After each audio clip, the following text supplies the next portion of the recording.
Staff selection commission को सुधार करना चाहिए परीक्षाओं में, बच्चों को पीटना नहीं चाहिए। और आप ये समझिए, ये बच्चे देश का भविष्य है, इनके साथ अन्याय करना है यानी कि देश के साथ अन्याय करना है। मैं इनकी मांगों के लिए खड़ा हूँ। कल मैं गया था जहाँ जहाँ बंद थे उनको छुड़वाने के लिए।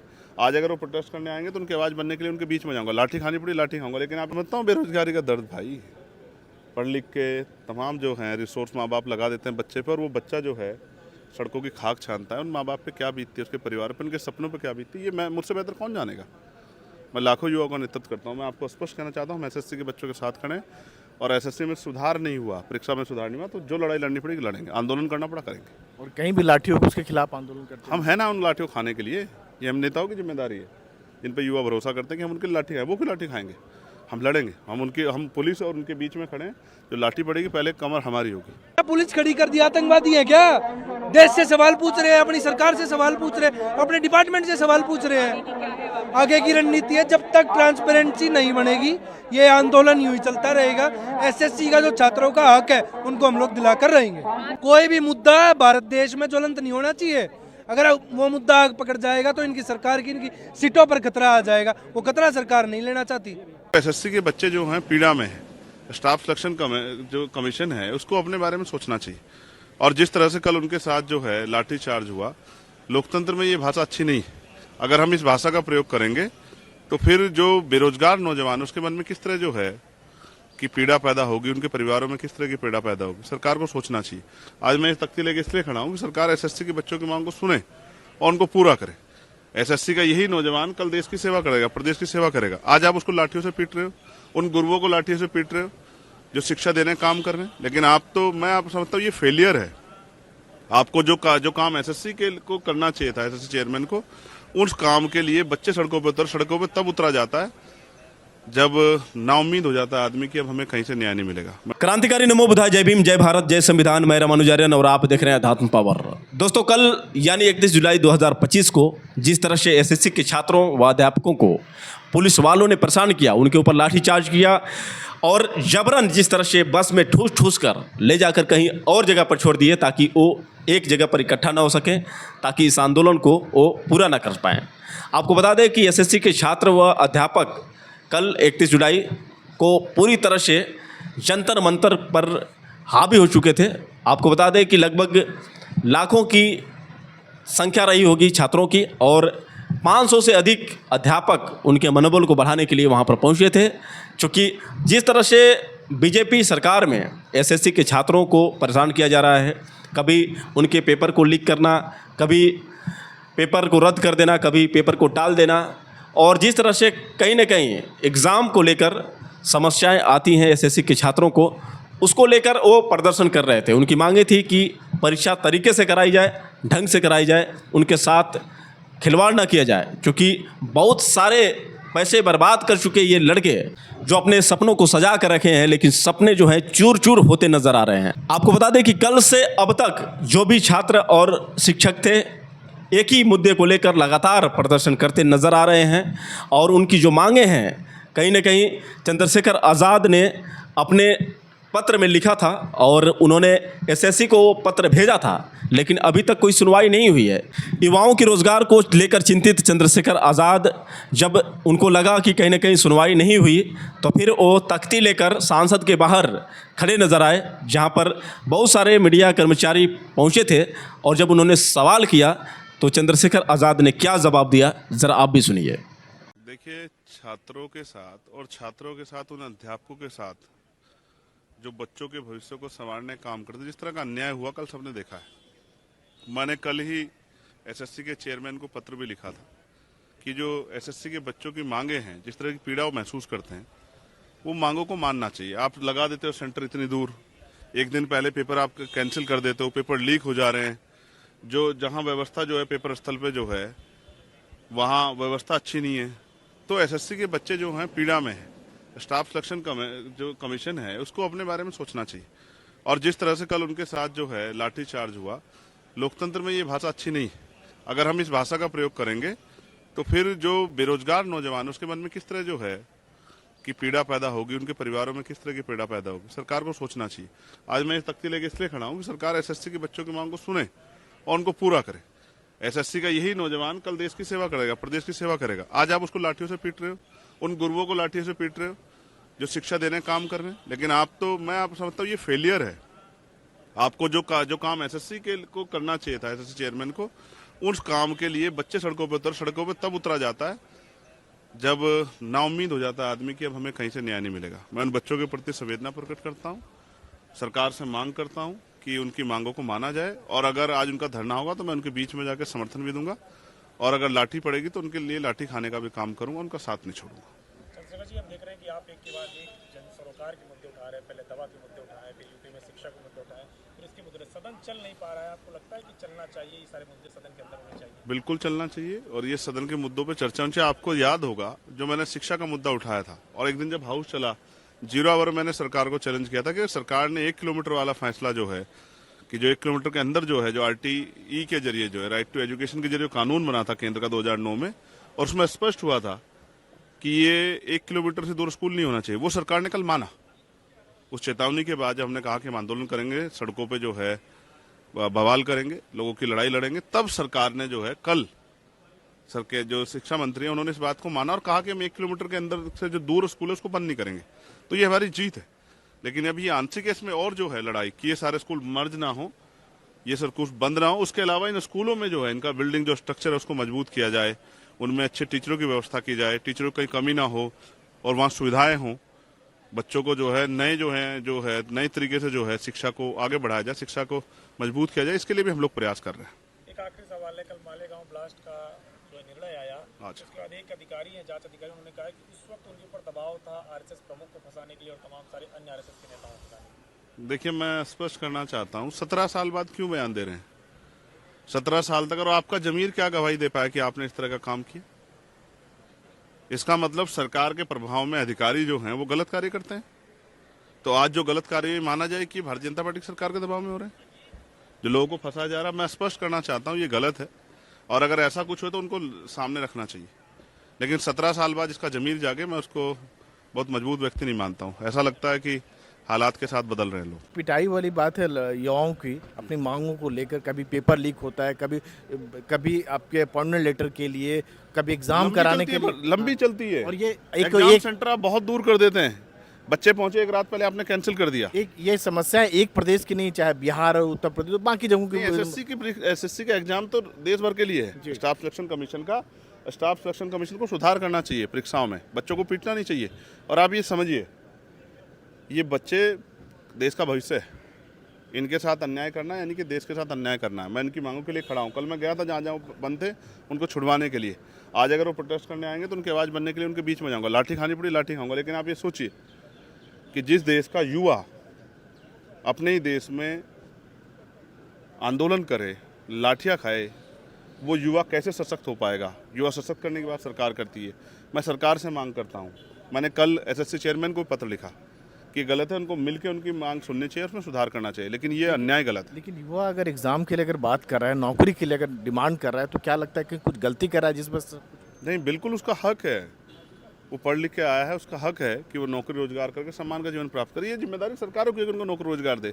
उनको पीटना कोई हल नहीं है, उनकी मांग को सुनना चाहिए, और जो सुधार होना चाहिए एसएससी में वो करना चाहिए। मैं उनके साथ, मैं युवाओं के साथ खड़ा हूँ, और हर तकलीफ जो उनके साथ हुई है मैं उसके लिए जो है हृदय से पीड़ा महसूस करता हूँ, और जो भी लड़ाई उनके लड़नी पड़ेगी उसको और लड़ूंगा। यही वजह है कि लोकतंत्र का सबसे बड़ा मंदिर जो है संसद में, इस मुद्दे को आप उठा रहे हैं। बिल्कुल उठा रहा हूँ और उठाता रहूंगा उस हर जनहित के मुद्दे को, जिससे युवाओं के, किसानों के, नौजवानों के, महिलाओं के सम्मान और उनके सशक्तिकरण के रास्ते खुलेंगे। और शायद यही वजह है कि आप युवा भी हैं, तो युवाओं के दर्द को आप बेहतर तरीके से मैं समझता हूँ बेरोजगारी का दर्द भाई, पढ़ लिख के तमाम जो हैं रिसोर्स माँ बाप लगा देते हैं बच्चे पर, और वो बच्चा जो है सड़कों की खाक छानता है। उन माँ बाप पे क्या बीतती है, उसके परिवार पर, उनके सपनों पे क्या बीतती है, ये मैं मुझसे बेहतर कौन जानेगा।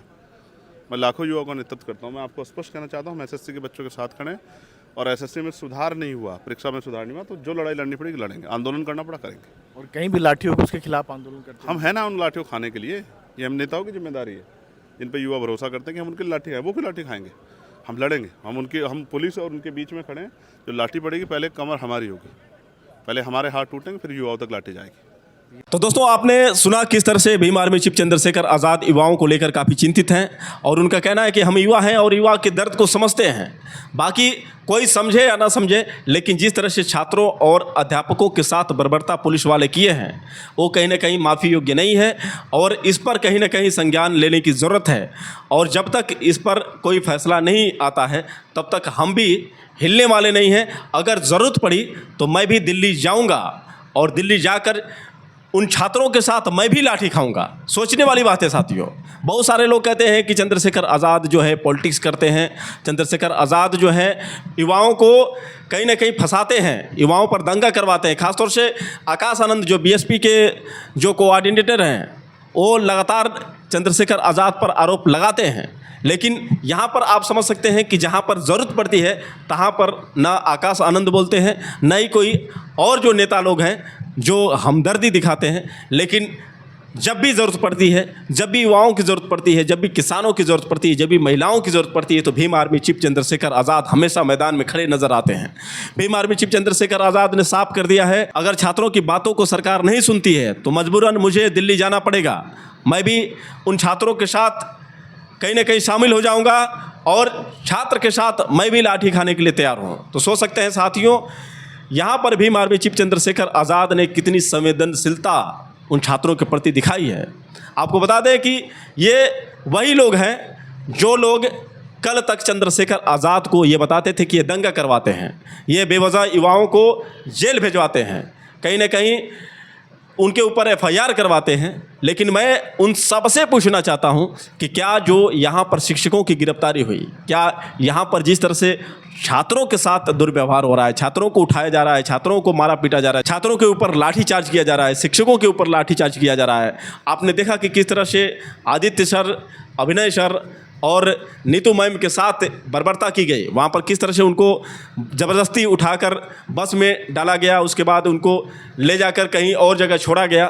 तो कुल मिलाकर क्या ये आतंकवादी हैं? क्या वास्तव में ये भी गैंगस्टर हैं? क्या वास्तव में ये गुंडे हैं? कुल मिलाकर जो हक की लड़ाई लड़ता है तो कहीं ना कहीं सरकार की नज़र में, पुलिस वालों की नज़र में वो गुंडा है, गैंगस्टर है। आप अंदाज़ा लगा सकते हैं कि कैसा माहौल है, किस प्रकार की व्यवस्था हो चुकी है। आपको बता दें कि इसी पर कुछ युवाओं ने अपनी प्रतिक्रिया दी और काफ़ी आक्रोशित युवाओं ने क्या कहा, ज़रा आप भी सुनिए। सर ऐसा है कि बिल्कुल वो कह रहे देखो मारपीट ऐसी हो रही है कि देखो उस पर डंडा है, अगर हाथ में सूजन वाला।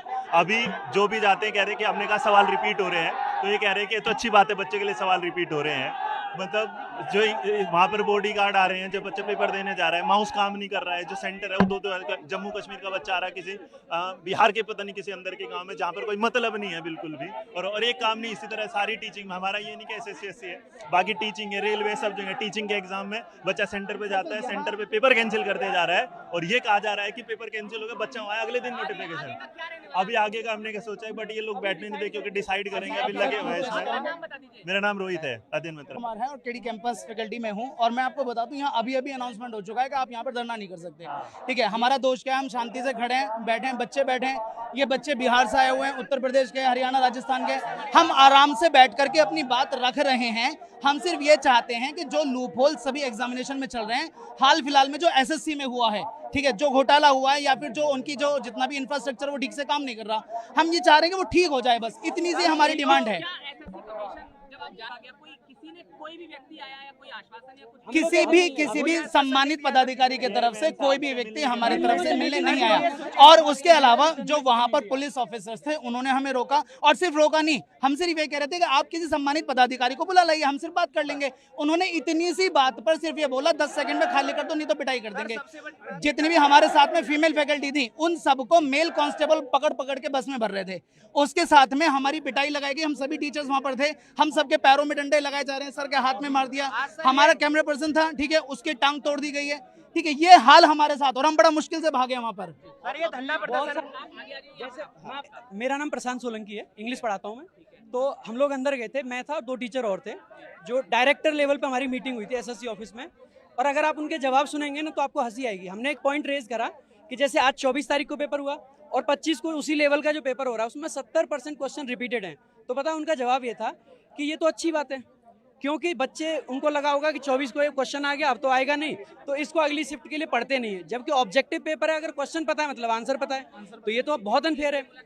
हाँ, आज की मुलाकात में, आज एक्चुअली में सुबह हम आए तो हमें मारा गया, मेरे खुद ही थप्पड़ पड़ा था, बहुत भयंकर थप्पड़ पड़ा, बट कैसे भी बच के निकले हम लोग पुलिस की बस से और सब चीज़ों से। एसएससी ऑफिस पहुंचे, वहाँ पे बहुत सारे बच्चे थे, बच्चों के प्रेशर में आके उन्होंने 3 लोगों को हमें डायरेक्टर सर से मिलवाया, चेयरमैन सर थे, उसके बाद भी कोई मीटिंग नहीं, कोई रिस्पॉन्सिबिलिटी नहीं। उनका कहना है कि जैसे हमने बताया, मैं पूरा एक ड्राफ्ट बना के ले गया, तो पिछले 4 दिन से उस चीज़ पर मैंने काम किया, पूरा डिटेल में हर एक चीज़ का प्रूफ उसमें डाला मैंने, एक एक छोटी से छोटी चीज़ का प्रूफ डाला, खुद ही ड्राफ्ट बनाया रेलवे के लिए, एसएससी के लिए, और सारे प्रूफ्स भी अटैच करे। तो उनका कहना था कि ये जो प्रूफ्स है ना, आपको कहाँ से मिल रहे हैं ऐसी चीज़ें। इसके अलावा जैसे एक बहुत बड़ा इशू आया कि बच्चों को ना जो करेक्ट आंसर है वो बोल्ड हो रखा है, तो हमने ये बात कही, तो पता है उनसे हमसे क्या कह रहे थे कि उस चीज़ का प्रूफ लाओ। मैंने कहा मोबाइल तो लेके तो नहीं जाते पेपर देने, तो इस तरीके की बात है वहाँ से सामने से मिल रही है।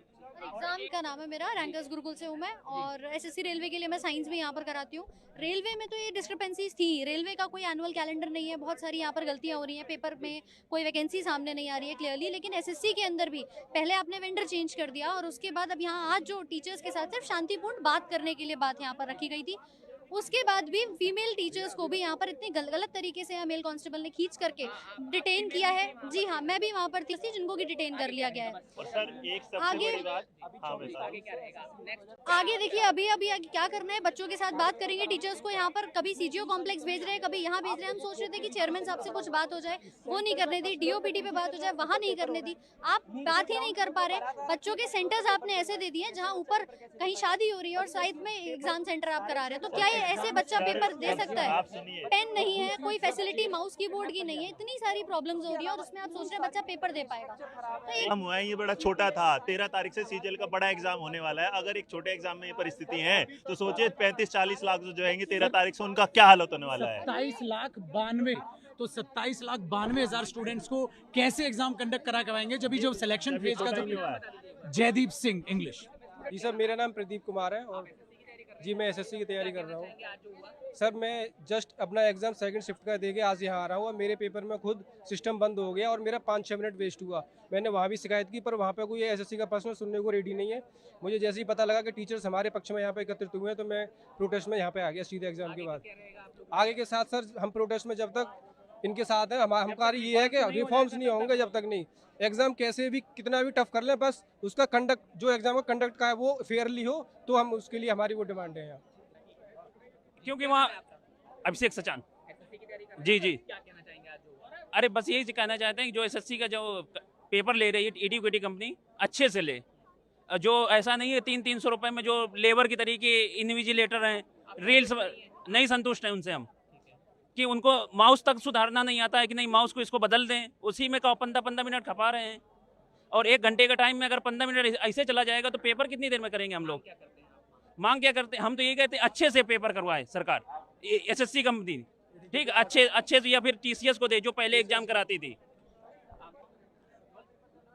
नाम सौरभ झा है मेरा। सर मैं ये कहना चाहूँगा, पहले तो एसएससी ने टीसीएस से करवाती थी, फिर वेंडर इन्होंने एडुकेटी को दे दिया, जो कि 2022 में ब्लैक लिस्ट हो गई थी। जब black list company black list है, उस पर आप ट्रस्ट कैसे कर सकते हो? कोई तो पॉइंट होगा ना जिस पे आप ट्रस्ट कर पाओगे। ये पॉइंट इन्होंने दिया।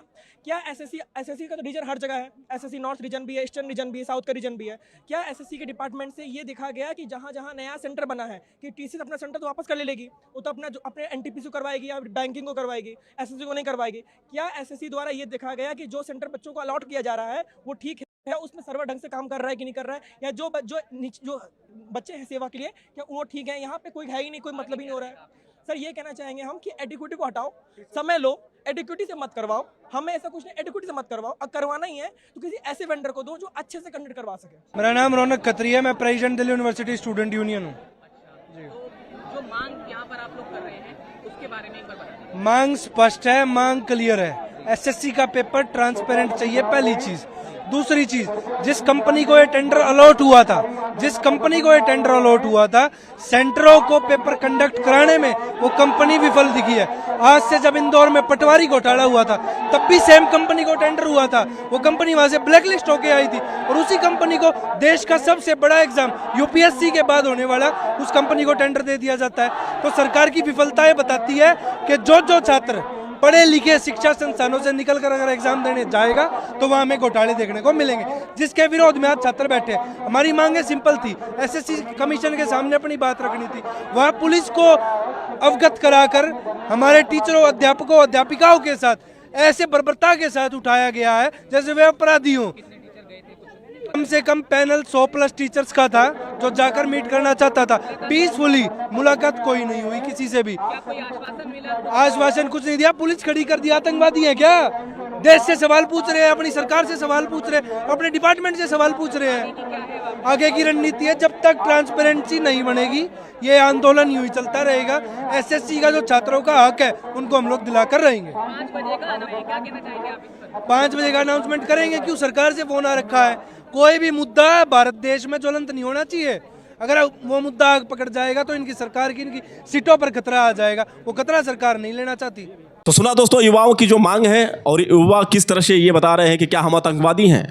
तो प्रशासन को समझने की ज़रूरत है, सरकार को समझने की ज़रूरत है, जो अपने हक और अधिकार की लड़ाई लड़ रहे हैं। ज़रा सोचिए कि वो बच्चे जो अपनी पूरी ज़िंदगी पढ़ाई में गुजार दी है, क्या उम्मीद लेकर वो पढ़े लिखे हैं, क्या उम्मीद लेकर उनके माता पिता उनको पढ़ाए लिखाए हैं कि मेरा बच्चा नौकरी करेगा, अपने भविष्य को साकार करेगा, एक अच्छी ज़िंदगी जिएगा। लेकिन यहाँ पर सारी उम्मीदों को सरकार फिरती नज़र आ रही है, बस घुमा रही है, उनको उलझा रही है। अरे साफ कहना है, कह दो सरकार कि हम तुम्हें नौकरी नहीं देंगे, सारी वैकेंसियाँ बंद हो चुकी हैं, तो तसल्ली तो हो जाएगी। लेकिन ये उम्मीद देकर उनकी ज़िंदगी के साथ खिलवाड़ मत करो सरकार, मत करो खिलवाड़ एसएससी, क्योंकि ये सारे बच्चे उम्मीद के किरण में जी रहे हैं कि कब हमें वो नौकरी मिल जाएगी, कब हमारी ज़िंदगी सेट हो जाएगी, कब हमारी नौकरी मिलने के बाद शादी हो जाएगी और शादी होने के बाद हम सेट हो जाएंगे। लेकिन ये सारी उम्मीदें जो है धरी की धरी रह जा रही हैं, क्योंकि जो सरकार है खेल रही है। और जो ख़ास तौर से ये भी शिकायत आ रही है कि नौकरियां फिक्स भी हो जाती हैं। ये सरकार जो है कहीं ना कहीं धोखाधड़ी कर रही है, इन छात्रों के साथ अन्याय कर रही है। और इन्हीं छात्रों के सपोर्ट में तमाम जो शिक्षक वहाँ पर आए थे उनके साथ भी बर्बरता हुई। और मैंने आपको पिछले वीडियो में दिखाया था। आपको बता दें कि अभिनय सर जो हैं इन मुद्दों को लेकर कहीं ना कहीं सारे मीडिया के सामने वो अपनी बात रखे। ज़रा सुनते हैं अभिनय सर ने क्या कहा उन तमाम छात्रों के बीच मीडिया वालों से। हम नहीं चाहते कि यहाँ 500 बच्चा आके बैठा है और कोई छुटभैया नेता आए और हाय हाय करके पब्लिसिटी कमाए, ये इंटेंट। और हमने पहले भी कभी, यहाँ तो बहुत छोटे नेता हैं, मैं देश के विपक्ष के बड़े नेता राहुल गांधी से इतनी सी उम्मीद नहीं करता। आज अगर विपक्ष अच्छा होता तो हम लोगों को रोड पे धक्के निकालने पड़ते। विपक्ष की औकात नहीं है कि सवाल कर सके यूथ का। अगर आज हम ये कहें कि केवल सरकार यूथ को वोट बैंक नहीं समझती तो विपक्ष भी नहीं समझता। ये सब अनपढ़ है। वक्त लगेगा लेकिन देश बदलेगा और हम जैसे लोग बदलेंगे। हम नहीं किसी गलत राह पे जाए, और जब भी जाएगा तो हम उसे रोकेंगे। तो हम जो भी करेंगे वो नॉर्म्स के हिसाब से करेंगे। और आपको अभी बुलाया नहीं गया था। अगर कोई बच्चा ये कह रहा है कि हमें बुलाया और अब आप वापस भेज रहे हो, तो नहीं बुलाया गया था। आप हमारे प्रेम में आए थे कि भाई हमारे शिक्षक हैं, हम उनके साथ चलते हैं। हम ये स्थितियां जानते थे। हमें मालूम है कि जिस दिन हम बच्चा बुलाएंगे तो लाखों बच्चा आएगा और उसके लिए हम परमिशन लेंगे। आज के 90% आंदोलन इसीलिए विफल हो जा रहे हैं कि नेता आएंगे, नारेबाजी, शासन व्यवस्था खराब होगी, आंदोलन खत्म। तो हम ऐसा कोई आंदोलन नहीं करना चाहते जिससे कुछ हासिल ना हो सके। तो आप सबसे यही गुजारिश है कि जिस दिन आप बच्चों को बुलाया जाएगा, परमिशन के साथ बुलाया जाएगा, आप लोग जरूर आइएगा। और आपके नेता आपके शिक्षक हैं और काफी हैं। आपको किसी पार्टी के किसी नेता की कोई आवश्यकता नहीं है और जरूरत भी नहीं है। हम राजनीति करने ही नहीं आए। हम राजनीति से बहुत ऊपर देश को देखते हैं। हमारे लिए देश बहुत बड़ा है सत्ता से। हमारे लिए वोट, ये सब, ये राजनीति हमारा करना काम नहीं है। और पूरी कोशिश है कि आपको 2 दिन के अंदर डीओपीटी मिनिस्टर से जवाब लेके बताया जाएगा। अगर हम संतुष्ट नहीं होंगे उस जवाब से तो फिर आवाज उठाएंगे और आपको बुलाएंगे। गांधी जी ने आजादी के लिए कोई एक आंदोलन नहीं किया था। ये सिस्टम की जड़ इतनी गहरी हो गई है, कई लाख करोड़ के घोटाले इन्वॉल्व हैं, मैं आपको बता दूं। तो इन सब चीजों को ठीक करने के लिए कई आंदोलन करने पड़ेंगे। ये मत सोचिए कि एक दिन में आप जीत जाएंगे। हिम्मत रखिए, वक्त सबका बदलता है, बदले। तो दोस्तों समझ सकते हैं कि किस तरह का ये माहौल बना दिया गया है और कैसे इस समय युवाओं की स्थिति बनी हुई है, किस तरह से युवाओं के कैरियर पर सरकार जो है गेम खेल रही है और समझ सकते हैं कि उन युवाओं का भविष्य क्या है।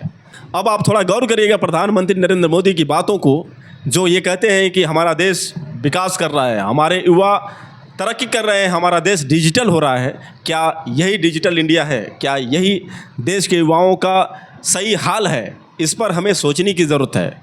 आप नहीं समझेंगे तो कब समझेंगे? अगर नहीं समझेंगे तो काफ़ी देर हो जाएगी। जिन सरकार को आप चुनते हैं, अपना बहुमूल्य वोट देकर उसे सरकार बनाते हैं और क्या सोचकर कि वो सरकार जब सरकार बनेगी तो हमें कहीं ना कहीं उच्च शिक्षा, उच्च रोजगार और सारी समस्याओं का समाधान इस सरकार में मिलेगी। लेकिन जब वही सरकार आपके सामने समस्याएं खड़ा कर देती हैं तो आपकी ज़िंदगी कैसी होगी आप अंदाज़ा लगा सकते हैं। वैसे दोस्तों आप लोग की क्या राय है, आप लोग कमेंट करके बताएं और हो सके तो इस वीडियो को ज़्यादा से ज़्यादा शेयर करें। फिर मिलेंगे अगले वीडियो के साथ, तब तक के लिए क्रांतिकारी नमो बुद्धाय, जय भीम।